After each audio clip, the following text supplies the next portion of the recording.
Hello everyone, I'm Rishi here and I'm finally a student from GMC and welcome back to another YouTube video. इस video में मैं इस बात पे बात करने वाला हूँ कि आज के कंपटीशन का डिमांड क्या है। तुमको पता है कि अगर आज से तुम 4 साल या 3 साल पहले एग्जाम देते तो अगर तुम्हारे 600 या फिर 610 नंबर स्कोर हो रहे हैं then you are in a good zone, safe zone, जहाँ पे तुम्हें एक GMC तो मिल ही जाता। लेकिन आज के टाइम में 610 और या फिर 650 लाने के बाद भी यू आर नॉट श्योर कि आपको कोई GMC मिलेगा कि नहीं, क्योंकि पिछली बार का कटा भी 650 से ज़्यादा था। तो इतने सारे मार्क्स लाने के लिए पढ़ना तो बहुत पड़ेगा कि और यहाँ पे एक चीज़ और हो गया है कि आप गलती नहीं कर सकते। पहले होता था कि मान लो कि हम एग्ज़ाम दे रहे हैं और हमारा 10-15 क्वेश्चन गलत हो गया या फिर हमसे 10-15 क्वेश्चन छूट गया, तो जितने भी हमने अटैम्प्ट किए हैं अगर वो प्रीटी श्योर है कि हम करेक्ट कर ले जाएंगे तो शायद आपका काम बन जाता। लेकिन आज के टाइम में ऐसा नहीं है। आज का डिमांड ये है कि you have to do every question in the right way, मतलब सारे क्वेश्चन आपको करने होंगे, वो भी एकदम सही से। तो इतना प्रिसाइज और इतना सही करने के लिए आखिर ऐसा क्या करना होगा जिससे आप इस कंपटीशन से पार पा पाओ। तुम्हें पता है कि नीट यूजी क्रैक करने के लिए आपको 3 सब्जेक्ट पढ़ने पड़ते हैं। पहला होता है बायोलॉजी, फिर फिजिक्स और केमिस्ट्री होता है। बायोलॉजी एक ऐसा सब्जेक्ट है जो हर एक पीसीबी स्टूडेंट के लिए बहुत ईजी होता है। अगर उसे बायोलॉजी ढंग से आता है तभी वो पीसीबी पढ़ रहा है। इसका मतलब आपका बायोलॉजी ठीक ठाक है और आपको इसमें पूरे मार्क्स करने, और पूरे मार्क्स स्कोर करने के लिए आपको क्या करना है ये भी वेल डिफाइंड है। जैसे कि आपको पता है कि आपके पास 11th और 12th का 2 एनसीईआरटी की बुक है और आज कल जो नीट यूजी में जितने भी क्वेश्चन आ रहे हैं सब इन्हीं दोनों बुक से फ्रेम होते हैं। अगर आपने इन दोनों बुक को अच्छे से मास्टर कर लिया देन आपको 360 में 360 नंबर लाने से कोई नहीं रोक सकता। लेकिन अगर आप गलती कर रहे हो, आप इसके बाहर कुछ और कर रहे हो या फिर कुछ रिसर्च कर रहे हो, आपने प्रीवियस ईयर में कुछ ऐसा क्वेश्चन देख लिया जो आपके एनसीईआरटी बुक में नहीं है, तो उस क्वेश्चन के चक्कर में अगर आप बहुत सारे दूसरे बुक का रिसर्च कर रहे हो, कुछ नई किताबें मंगा रहे हो, कुछ नए मॉड्यूल्स पढ़ रहे हो, then this will be the biggest mistake of you.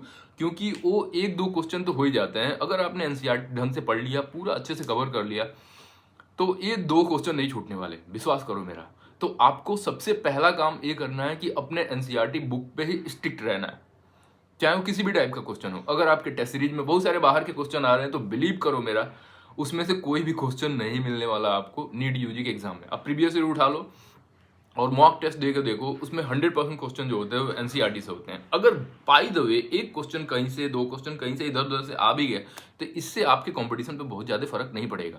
लेकिन उस क्वेश्चन की वजह से जो आप साल भर स्ट्रेस लोगे उससे तुम्हारे रैंक पे तो बहुत ज़्यादा फर्क पड़ जाएगा।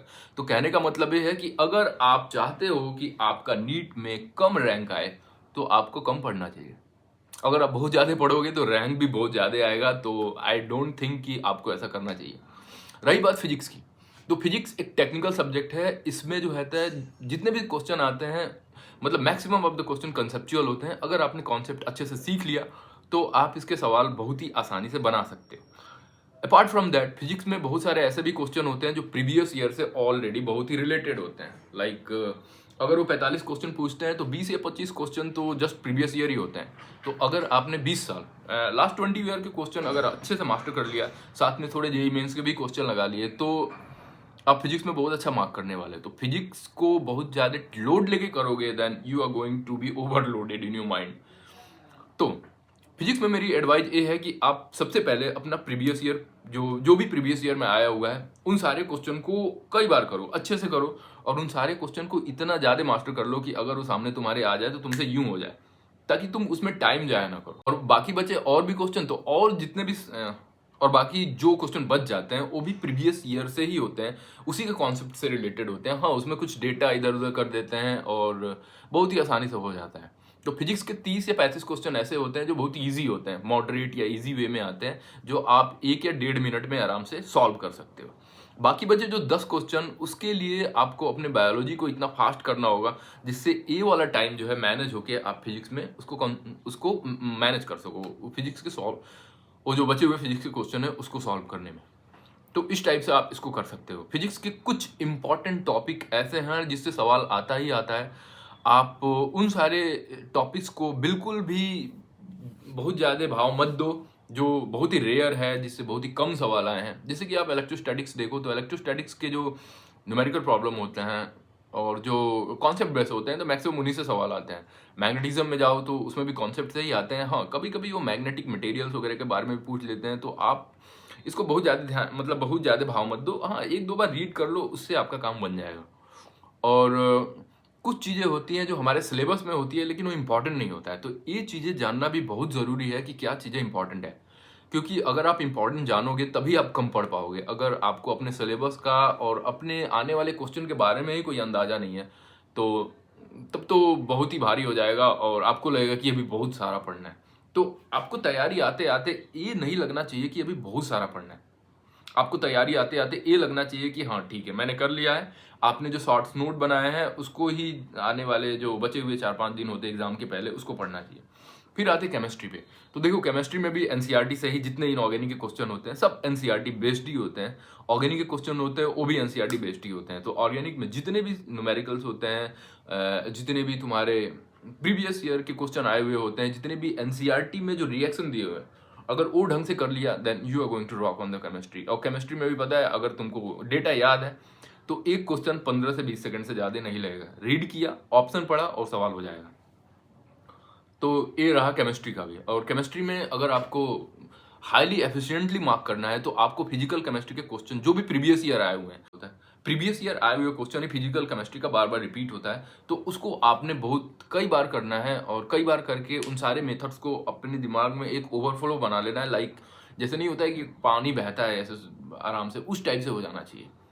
और जो प्रियोरिटी टॉपिक होता है ऑर्गेनिक और इनऑर्गेनिक केमिस्ट्री का, वो होता है केमिकल बॉन्डिंग और जीओसी, जनरल ऑर्गेनिक केमिस्ट्री। अगर इन दो टॉपिक को आपने अच्छे से बहुत सारे क्वेश्चन को प्रैक्टिस कर लिया तो आपका इनऑर्गेनिक और आपका जो ऑर्गेनिक है दोनों ही ईजी हो जाएगा।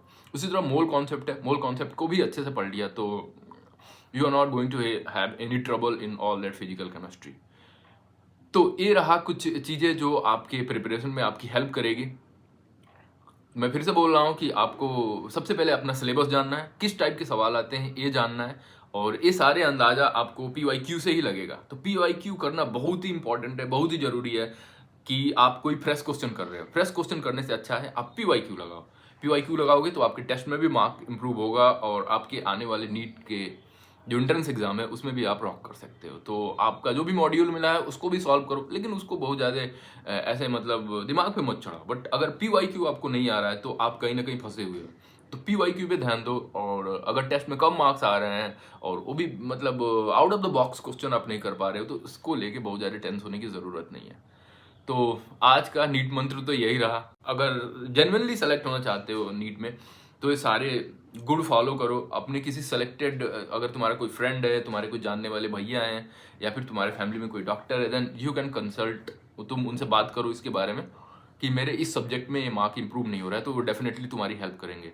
तो हेल्प लेना भी सीखो और दूसरों से बात भी करो। तुम्हारे बैच में अगर कोई ब्रिलियंट स्टूडेंट है, वो अच्छा कर रहा है, तो उससे भी तुम बात करो और उससे भी अच्छा खासा मतलब हेल्प लेने की कोशिश करो। शर्माओ मत इस बारे में, अदरवाइज तुम रह जाओगे वैसे मीडियोकर के मीडियोकर। तुमको पता है कि अगर तुमने 60 500 650 नंबर लाने हैं और 645 नंबर भी ला दिए तब भी कुछ नहीं होना है।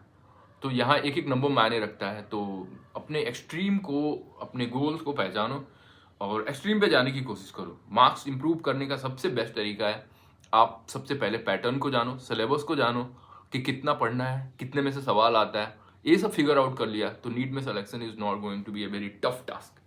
तो आज की इस वीडियो में इतना ही रहने देते हैं। अगर तुम्हें वीडियो पसंद आया तो प्लीज लाइक करो इस वीडियो को, सब्सक्राइब करो मेरे इस चैनल को। फिर मिलते हैं एक अगले वीडियो में, तब तक के लिए बाय बाय।